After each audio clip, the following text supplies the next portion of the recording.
आमदार बच्चू कडू सध्या सरकारवर जोरदार प्रहार करीत आहेत।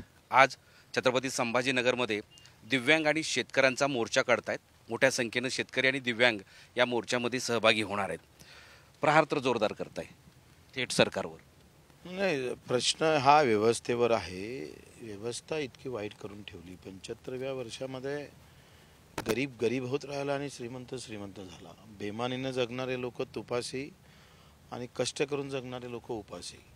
त्याला घर नाही, शिक्षण नाही, आरोग्याची व्यवस्था नाही, सगळी वाताहत करून टाकली।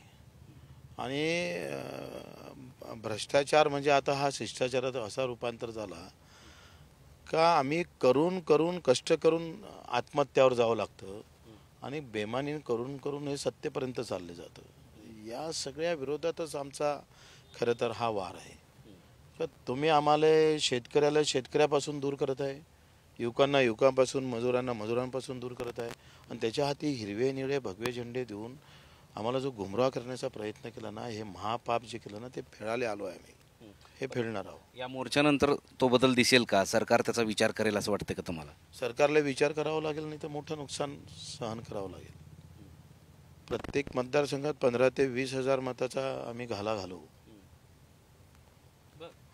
एवढी ताकद आम्ही या मोर्चाच्या माध्यमातून अजून एका महिन्यात निर्माण करणार आहोत। सरकार जर शेतकऱ्याच्या बाजूचा नाही, सरकारनं जर मजुराच्या बाजूने उभं राहिलं नाही, दिव्यांगांच्या प्रकल्पग्रस्तांच्या यांच्या बाजूने जर उभं राहिलं नाही, तर मग सरकारला त्याचा झटका बसणारच। सरकारने हा निर्णय घ्यायलाच पाहिजे। त्या अनुषंगाने एक चर्चा आहे की आज तुम्ही महायुतीतून बाहेर पडण्याचा निर्णय सुद्धा घेऊ शकतात। नाही, कसं आहे, हा जर तरवर आहे। आमचं म्हणणं आहे का आमच्या जर मागण्या पूर्ण केल्या तर आम्ही कशाला लढणार? मी तर माझाही मतदारसंघ देऊन देणार ना त्यांना। माझ्याही मतदारसंघात युतीचा जो उमेदवार असेल त्याचा प्रचार बच्चू कडू करत। आखरी मुद्द्यासाठीच लढतो ना माणूस। आता मुद्देच संपले आणि मागण्या पूर्ण केल्या तर मग लढायची गरज काय आम्हाला? आणि नाही मुद्दे पूर्ण केले तर मग लढावंच लागेल। लढताय म्हणूनच हा प्रश्न आहे की तुम्ही महायुतीमध्ये समाधानी नाहीत किंवा सरकार जे करायला तुमच्या ज्या मागण्या संदर्भात सरकार करायला जे हवं होतं ते केलं नाही म्हणून तुम्ही म्हणताय, म्हणून तुमची नाराजी हे उघडपणे दिसते आहे। आणि त्यामुळेच हा प्रश्न आणि ही चर्चा आहे की तुम्ही आता महायुतीतून बाजूला जाऊन वेगळं वाट धरताय आणि तुम्ही म्हणला ना प्रत्येक मतदारसंघात आमची ताकद मोठी। मला एक सांगा, मोर्चा काढणं म्हणजे विरोध आहे असं नाही होत। ही परंपरेनं आलेला हा शब्द आहे। सत्तेतल्या लोकांना फक्त तूप खावं, सरकारच्या बाजूने नारे द्यावं आणि विरोधकांनी त्याच्या विरोधात नारे द्यावं असं नाही आहे। सत्तेत राहून सुद्धा विरोध करता आलं पाहिजे, हे पण आम्हाला शिकवायचं आहे। आखरी सत्तेपेक्षा मुद्दा महत्त्वाचा आहे। छत्रपतीनं आग्र्याला जाऊन तिथं सत्तेच्या विरोधात आवाज उठवला होता। आखरी रय्यत महत्त्वाची आहे। जिजाबाईनं जिजामातेनं हे धाडाव सांगितलं, राज्य किल्ले गड किल्ले सगळे गेले तरी चालेल, रय्यत सुखी राहणं महत्त्वाचे आहे। त्या रयतेचा विचार करूनच तुम्ही मैदानात स्वतंत्रपणे उतरणार असं विचार करता असं दिसतं आहे। कारण तुम्ही स्वतः आता म्हणाले की मतदारसंघामध्ये प्रत्येक मतदारसंघामध्ये मोठी ताकद आहे। जर तुम्ही माहितीतून बाहेर पडून वेगळा विचार करत असाल तर मनोज जरांगे हे सुद्धा तुमच्याच मुद्द्यावर ते लढत आहेत, न्यायासाठी लढत आहेत।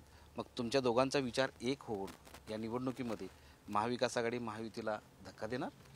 मला वाटते मुद्द्यावर जर कोणी एकत्र बसत, आमचे जे मुद्दे आहे शेतकरी शेतमजुरांचे दिव्यांगांचे, त्याच्यावर जय जय हो म्हणून त्याच्यासोबत आम्ही बसू।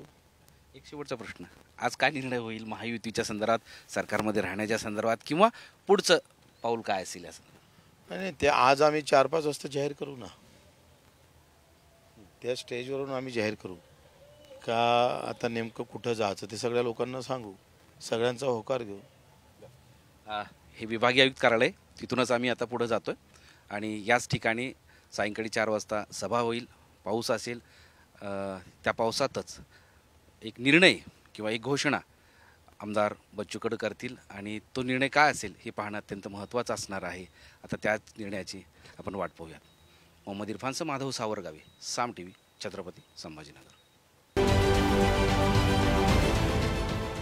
देश विदेशातील प्रत्येक घडामोडींचे लाईव्ह अपडेट मिळवण्यासाठी आता साम टीव्हीच्या सर्व सोशल मीडिया प्लॅटफॉर्मला लाईक, फॉलो आणि सबस्क्राईब करा। तसंच सर्व नोटिफिकेशनसाठी बेल आयकॉन प्रेस करायला विसरू नका।